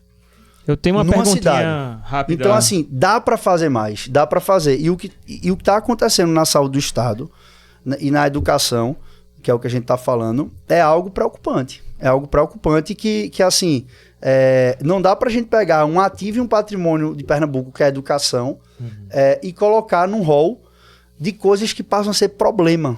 Então, é um ativo, é uma solução de Pernambuco, é a qualidade da educação. Não pode ser tratada da forma que está sendo. Rapidinho, tratando ainda do assunto, né, sobre o investimento na docência também, né, dos professores, que é a questão dos concursos também, né, porque eu percebo que isso garante uma melhoria também, né, tem muito contratado, você vê que é um investimento assim, em abrir mais concursos, e também a questão... bom, responda primeiro essa parte, porque vou me lembrar aqui de outra coisa que eu ia dizer. É importante fazer a expansão da rede, acompanhando com novos profissionais. A formação continuada é decisiva. Sim, desculpa, vou falar aqui, eu lembrei. A questão também de flexibilizar a questão dos... Para aperfeiçoar, né? Mestrado, doutorado, assim, eu percebo que às vezes tem muito empecilho para que os professores façam essas melhorias aí acadêmicas, que faz parte do programa de melhoria da educação também, né?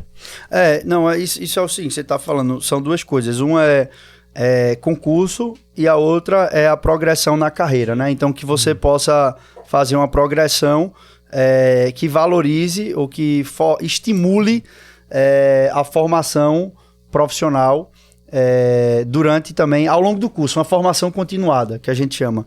Veja, isso é fundamental. Eu sempre digo, tem duas coisas que é fundamental para você ter educação. É o aluno e o professor. Então você tem que ter o aluno para aprender e o professor para estar ali presente para transmitir o conhecimento. Então, isso é decisivo. Então, e tem uma coisa que é importante, que é assim, a gestão de recursos humanos numa secretaria tão grande. Você garantir a alocação certa do professor, a presença, o horário, a frequência. Você com isso, parece uma coisa simples, mas você consegue, se você agindo da forma mais precisa, você consegue garantir que vai ter o professor em sala de aula, que ele vai estar valorizado e que você tem nem um desperdício de você ter mais do que precisa, nem você vai ter falta. E isso representa um custo de milhões. Se você faz uma conta errada disso, porque é muito grande. A gente está falando de mais de 1.200 escolas, de milhares de profissionais. Então, é fundamental você ter gestão disso, organização. E a gente sabe que o governo do estado tem passado por um problema grande de desorganização, entendeu? De gestão básica, de aquisição de alimento, de garantir a merenda, de garantir a manutenção da escola, de garantir o professor em sala de aula. Quem está me ouvindo sabe disso. São muitos relatos que eu escuto dos alunos de, assim, uma escola de educação integral que não funcionou em tempo integral porque estava sem merenda, porque tem algum problema de infraestrutura. E a valorização docente que é fundamental. Então, isso tem que ser feito. Expandir a educação integral, cuidar da infraestrutura, aumentar a educação técnica em Pernambuco e ter a capacidade de levar a formação de tecnologia para o interior do estado e que a gente leve a oportunidade, como o Embarque Digital levou, para outras cidades e fazer as creches, né? Porque, assim, eu acho que a turma lá não sabe fazer, não sabe construir. Aí vai chegar um engenheiro que sabe fazer e vai terminar todas as obras que não estão conseguindo andar. Ó, João, vamos chegando aqui já perto do final, porque eu tenho que separar aqui um espaço para as perguntas da galera. E aí já vou tentar aqui a gente fazer meio que num bate-bola, assim, uma coisa mais rápida, para a gente tentar trazer alguns assuntos. Como, por exemplo, pede para João falar sobre a escala 6x1. Eu quero ver o posicionamento dele. Eu sou contra a escala 6x1, acho que ela tem que ser enfrentada agora e ser feito a aprovação de um projeto que foque na qualidade do trabalhador e que construa uma transição com segurança e estabilidade econômica. Então, assim, que você coloque... Porque, veja, vamos ser sinceros aqui, a gente sabe que o debate importante é sobre produtividade, sobre a qualidade de vida das pessoas. Então, quem está pagando essa conta do 6x1 são principalmente as pessoas de renda mais baixa, as mulheres, em sua maioria, e que terminam sendo duplamente penalizadas. Então, eu acho justo construir uma saída para que você faça um fim da escala 6x1, e que você tenha a responsabilidade na curva dessa saída. Que você dê uma solução de acomodação econômica, principalmente para os pequenos e médios empresários. Então, pequenos negócios que precisam ter uma calibragem maior em relação ao impacto econômico disso, mas que a gente faça um esforço de Brasil, digamos assim, para que a gente faça justiça nas decisões, que a gente entenda que é importante olhar para o trabalhador e trabalhadora e quem está, de fato, nessa ponta. E a gente sabe que a escala 6x1 ela vai ser ultra majoritariamente para as pessoas que mais precisam nesse momento. E acho que é algo que dá para fazer. Não é algo assim, não é algo que é impossível de fazer. Dá para fazer. Dá para fazer. E repito, sou 100% a favor de acabar a escala 6x1 e ter o cuidado de fazer uma transição com equilíbrio na conta. Para não fazer uma coisa desorganizada de transição na conta e essa conta não ter risco de cair para o próprio trabalhador. Então é esse cuidado que tem que ter e acho que está indo bem, vejo a discussão lá no governo federal indo bem e acredito que vai ser aprovado. Dá uma pimentada aqui nas perguntas da galera que estão trazendo um ponto, João, que é o seguinte. Pedi para tu falar com relação à saúde, pelo fato de fazer uma crítica ao atual governo e ter passado o partido com mais de 10 anos no governo. O que o PSB fez de melhoria para a saúde? Construiu 8 hospitais, 14 UPAs, 15 UPAs especialidades, implantou mais de 1.300 novos leitos. Aí eu pergunto o que é que Raquel fez. Ela fechou 440 leitos, fechou 3 hospitais, não inaugurou uma UPA, não inaugurou uma UPAE. Mas eu não quero falar sobre o passado. Eu não estou aqui para estar falando do passado, eu estou falando para o que eu posso fazer, para o que eu vou fazer, para o que eu fiz como prefeito. Eu fiz um hospital, UPA especialidade, reformamos 77 USF+, funcionando em horário estendido, a maior ampliação da história de atenção básica no modelo híbrido da USF+, que nós fizemos aqui no Recife. Foi a maior ampliação de todas as capitais nesse período. Mais de 300 mil pessoas passaram a atender e focar no cidadão. Quando eu assumi a prefeitura, Sabe quantos atendimentos médicos eram feitos por ano? 300 mil atendimentos médicos. Sabe quantos foram feitos no último ano? 1 milhão de atendimentos médicos. Eu tripliquei o número de atendimentos médicos.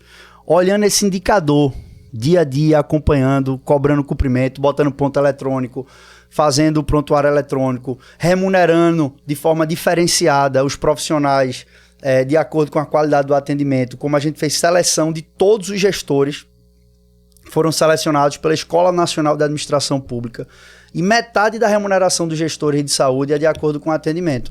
Então, isso é feito em Pernambuco hoje? Não. Não. O gestor das unidades recebe mais, o salário aumenta. Se ele bater a meta, que o principal indicador é a satisfação do usuário no seu atendimento, não é. Mas é feito no Recife. Então, assim, dá para fazer muito mais. Dá para fazer. Sinceramente, a pessoa ter a chance de governar o Estado e não entregar um equipamento novo de grande porte na saúde é algo que, de fato, eu não consigo, assim, achar que é o melhor caminho. Dá para fazer muito mais. Dá para fazer.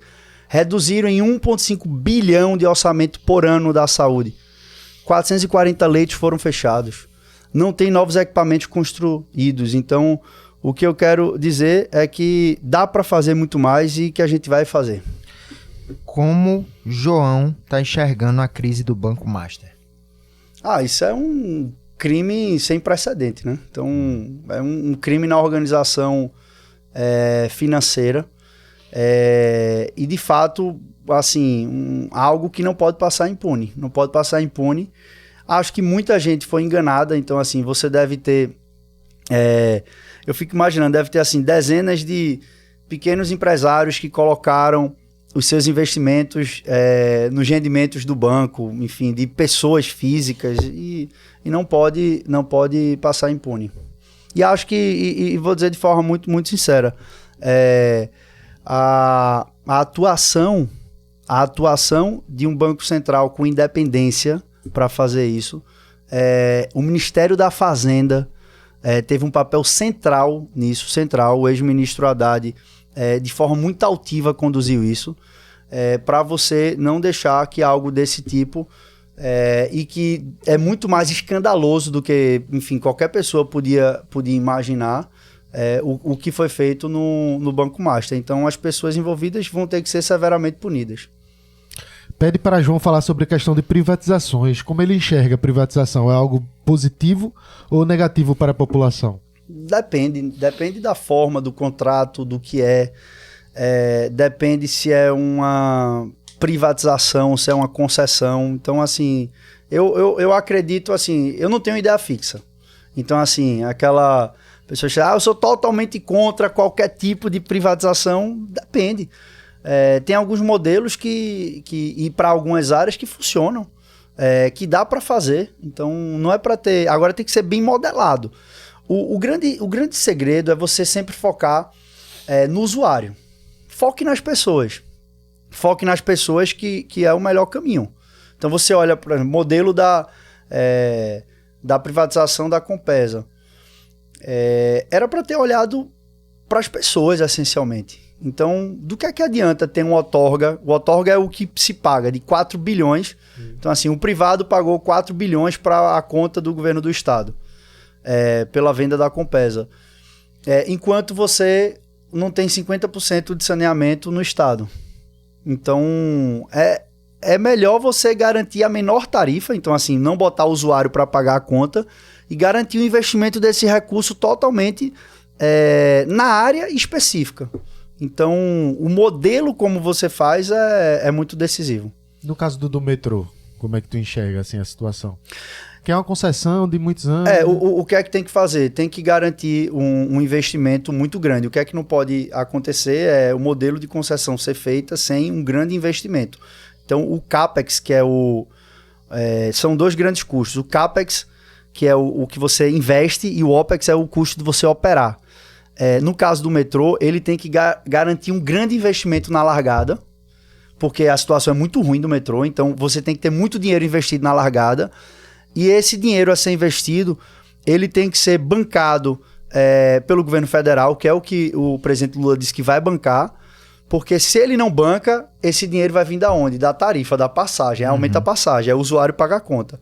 Então, numa modelagem equilibrada, eu acho que é possível fazer e tendo um cuidado com os trabalhadores que lá estão, para poder garantir que eles vão continuar trabalhando, que eles vão poder trabalhar em outras áreas da esfera federal, ou lá mesmo. Então, assim, eu acho que o cuidado é com o trabalhador, mas o modelo de funcionamento, mas repito, um contrato bem feito, porque se for desequilibrado, quem paga a conta no final é o usuário, não pode pagar.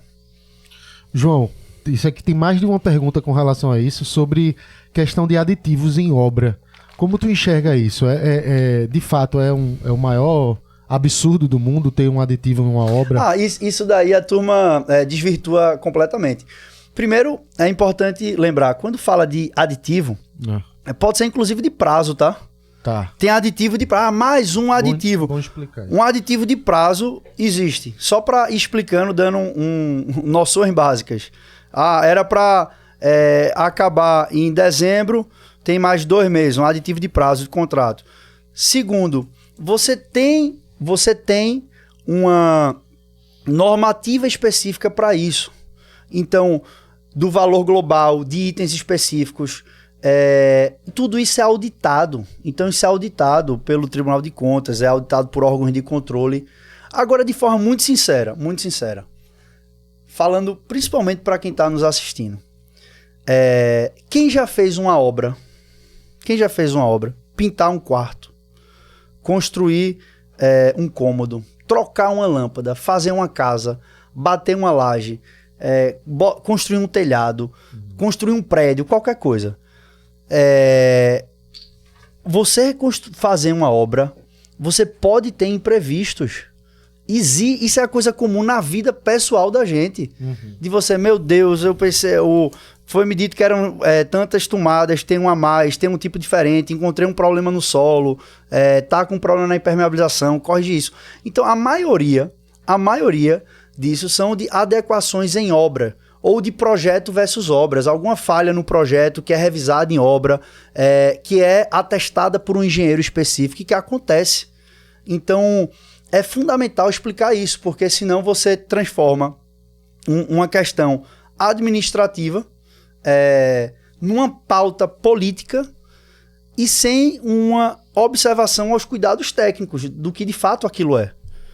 O fato é o seguinte: batemos recorde de investimento, fizemos mais obra do que qualquer prefeito na história do Recife. Fiz tudo isso seguindo a regra, seguindo a lei e fazendo da forma certa. Agora, eu fui eleito para fazer, para garantir a entrega e o resultado e fazer isso da forma certa. E eu fiz.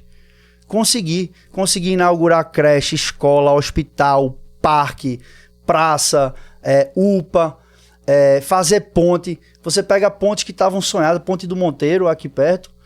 Há 30 anos falavam da ponte. A ponte Areias em Biribeira, eu vi o primeiro projeto dela, ele foi revisado. Eu disse, traz aí para eu ver se é verdade, que eu não tô acreditando. Eu peguei o papel original.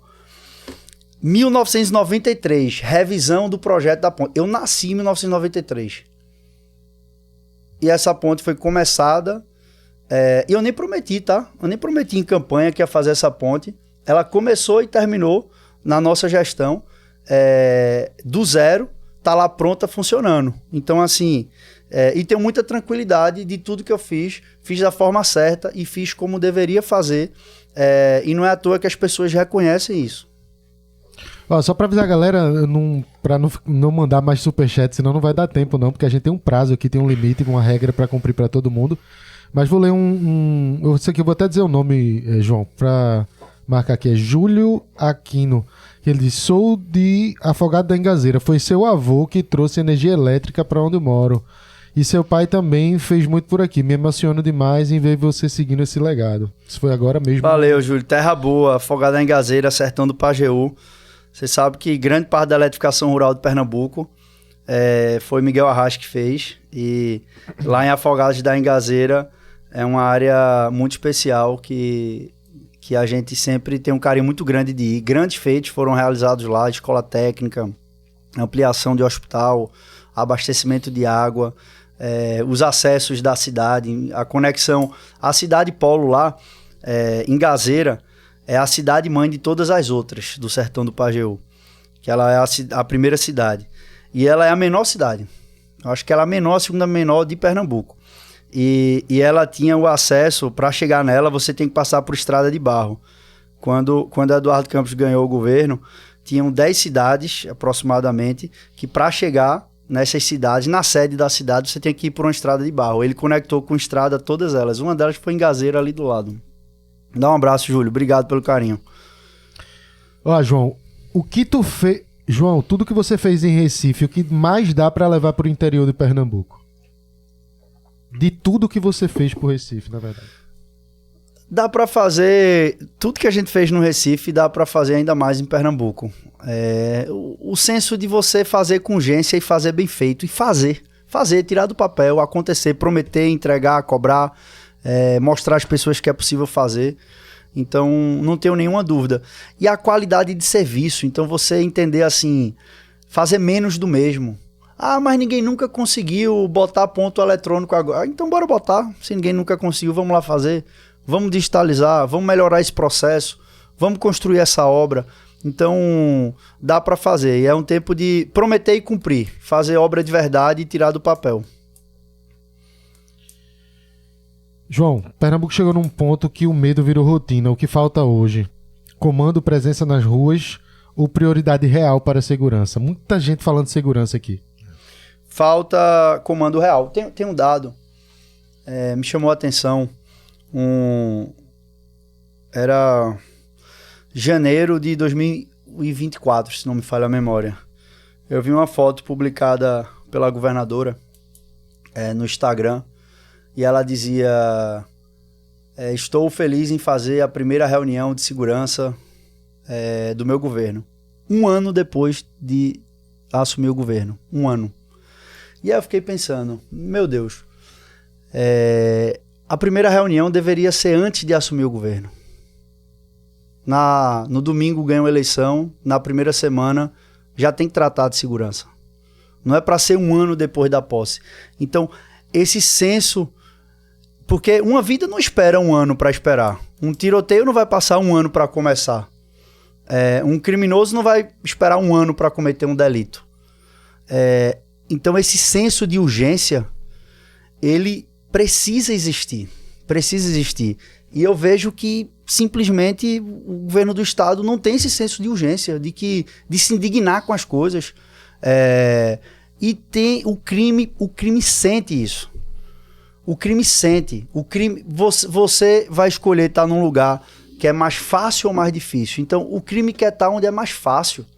Se Pernambuco engrossa o cuidado, fortalece as instituições, a polícia, o programa de segurança, monitora, cobra, enfrenta as facções, briga com as facções, não pode ser clima amistoso, é de briga. É de briga para... assim, é o bem contra o mal. Você enfrentar a violência, assim, não tem meio lado.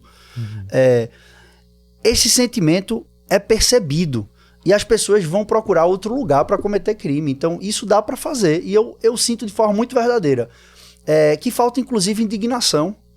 Você vai ver uma pichação escrito CV e achar que isso é normal? Não pode, minha gente. Então o Estado tem que estar revoltado e agir, porque quem tem força de tomar medida para isso é o Estado, e agir.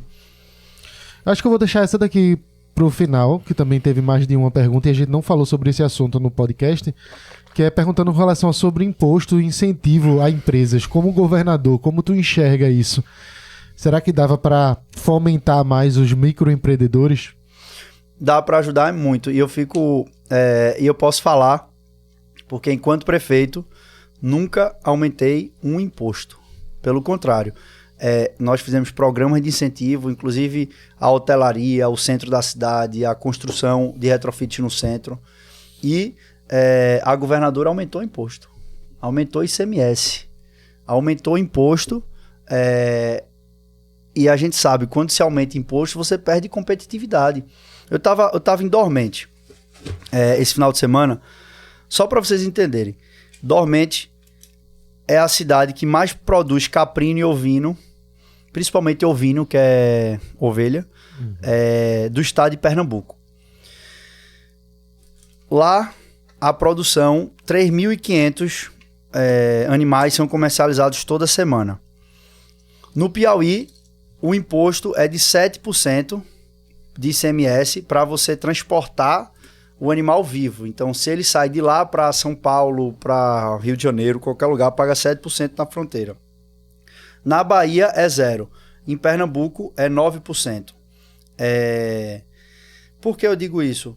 Porque é fundamental você construir um cenário de competitividade. Então, o que é que acontece lá? Os criadores, muitas vezes, estão tendo que criar na Bahia, ou parte da produção ficar na Bahia, ou mandar para o Piauí, para conseguir fazer a venda disso. Então, hoje, os 9% lá é uma coisa quase que fictícia ou teórica. Então, se você consegue baixar esse imposto daqui, você vai aumentar a formalidade, você aumenta a formalidade, e você pode até crescer a arrecadação. Eu perguntei lá, se for 2%, 2% é uma maravilha, todo mundo só vai querer criar em Pernambuco. Então, é fundamental você estudar setores específicos que você pode desonerar e se preparar para a reforma tributária, que vai ter um impacto muito grande no Nordeste. É muito positiva por um lado, porque ela simplifica, mas você perde uma capacidade de benefício fiscal. Aí tem um fundo para você desenvolver infraestrutura. Então, é decisivo a construção de grandes projetos de infraestrutura para que você consiga ganhar competitividade por infraestrutura. E só faz isso quem tem a capacidade de enxergar na frente e de tirar do papel ações estruturantes de longo prazo. Quem não sabe fazer obra, quem não sabe construir ação estruturante de longo prazo, construir projetos de Estado, como eu falei aqui, esse projeto do Rio Tegipió, eu sempre soube que eu não conseguiria inaugurar uma grande obra dentro da minha gestão. Mas eu sempre tive como principal projeto a fazer. Por quê? Porque daqui a 30, 40 anos, ele vai ter feito a diferença. Daqui a 8 anos, daqui no caso a 5 anos, ele vai estar pronto.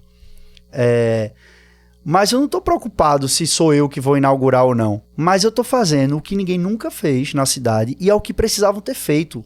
Então, você deixar um legado de infraestrutura é decisivo. Não é você cuidar de uma coisa específica ali, de uma obra pontual, uma coisa ou outra. Você precisa ter um sonho grande, você precisa ter alguma coisa que você legue para as próximas gerações. E hoje não está sendo pensado.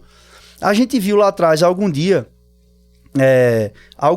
foi pensado e concebido um Porto de Suape, uma petroquímica, um estaleiro, uma refinaria, uma grande fábrica de automóvel, um polo cervejeiro no litoral norte, um polo farmacoquímico.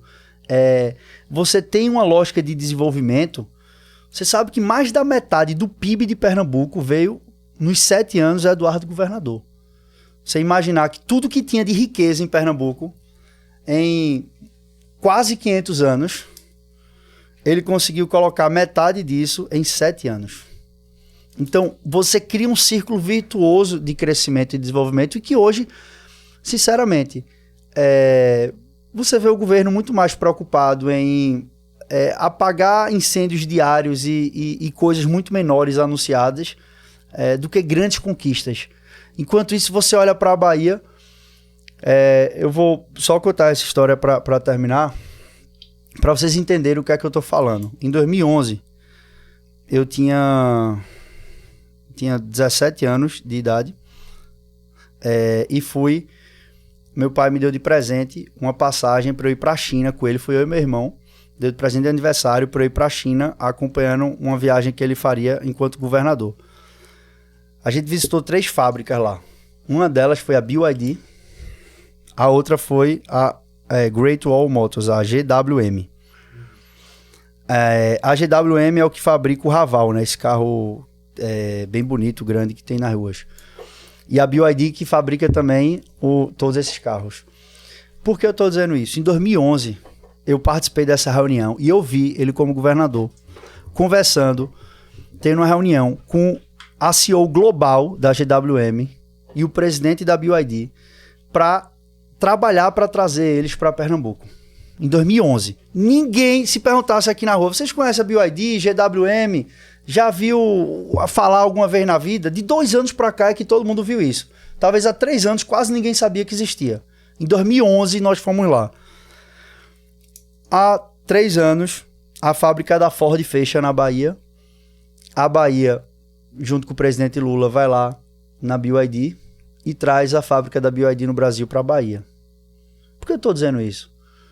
Se fosse com o Eduardo, meu pai, se fosse comigo, a gente ia atrás de trazer essa fábrica para cá, para Pernambuco. E se não fosse a BYD, ia na GWM e outra e trazia para cá. Porque a força política é para isso. É para você exercer, para conquistar para o seu estado, para a sua cidade. O Ceará foi lá há um ano atrás em Nova York, o governador do Ceará, com o ministro Camilo e o prefeito... o ministro Camilo... Não, estava o ministro Camilo, o governador do Ceará, eles foram em Nova York com o presidente Lula, fizeram uma reunião com o CEO global do TikTok e conseguiram anunciar um data center de 200 bilhões de reais no Ceará. A gente podia ter um equipamento desse aqui em Pernambuco. Não tem. Por que não vai lá e vai atrás do Kawai, do concorrente, para trazer para cá? Então tem como trazer, tem como. E dá para fazer. Agora falta capacidade e tamanho de liderar um movimento que esteja à altura de Pernambuco. E não se contentar com coisas menores. João, queria agradecer tua vinda aqui, agradecer o papo.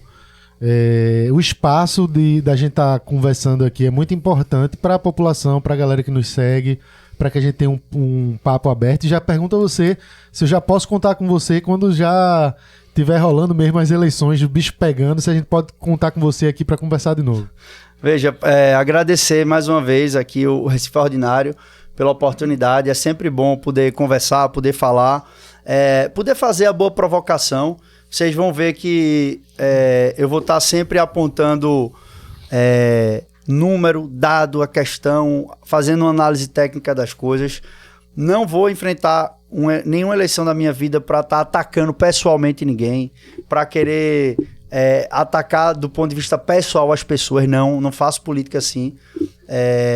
Tem muita gente que pode sair de casa para querer me atacar do ponto de vista pessoal. Eu não vou fazer esse tipo de política rasteira contra as pessoas, porque eu não estou aqui para combater ninguém.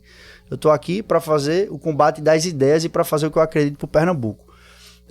Eu estou muito animado, muito seguro, disposto, e eu tenho certeza que a gente vai ter a oportunidade de fazer muito mais para o Pernambuco.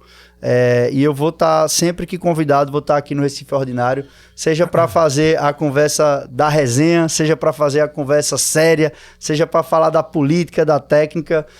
Eu vou estar sempre presente, porque eu acho que é importante esses espaços de você poder falar para o futuro e de você falar com as pessoas e você sentar na bancada, ser questionado, ser perguntado, seja lá qual for o tema. A vida pública, assim, o escrutínio público lhe coloca na posição de falar e de poder, enfim, dizer o que você pensa. Então, parabéns, Recife Ordinário, e valeu toda a galera aí que acompanhou. Valeu, João, obrigado. Você que acompanhou até aqui, não deixe de se inscrever no canal, deixar seu like, seu comentário. Já deixar para você aqui avisado que amanhã, dia 26/5, às 6h30, a gente vai estar aqui com o Ivan Moraes, pelo PSOL, conversando também, falando sobre as suas principais propostas para Pernambuco. E em breve a gente está aguardando só a confirmação aqui. Nossa assessoria já está em contato também desde o início dessas eleições aqui. A gente está em contato já com a candidata, que é a atual governadora, esperando a confirmação da data dela, mas está tudo sendo alinhado, então em breve vai ter. E também vale lembrar, Rafa, que tem um quarto candidato que surgiu aí, que a gente só foi ver agora, que é um rapaz que é Renan pelo Missão. Isso. Que a gente acabou descobrindo no meio, porque, gente, por se tratar de pré-candidatos, muitas vezes a gente ainda não sabe, são vários movimentos políticos que estão rolando pela cidade, então muitas vezes a gente não sabe nem o que é que está acontecendo, se realmente essa galera vai ser candidata. Mas Renan, ele vai estar aqui também, a gente está também, nossa assessoria organizando para que semana que vem, muito provavelmente a gente também esteja aqui. Então acompanhe, Vamos estar aqui ainda amanhã. A gente fala mais com você, atualiza você e fica de olho que toda semana a gente tá aqui com um podcast Fala Ordinário pra você. É isso aí, lembrando que a gente tá nas plataformas de streaming, Spotify, Deezer, o que você usar, você bota lá Fala Ordinário Podcast que vai ter os episódios pra você escutar de boinha, tá bom? Até amanhã. Até amanhã. Cheiro, tamo junto, gente.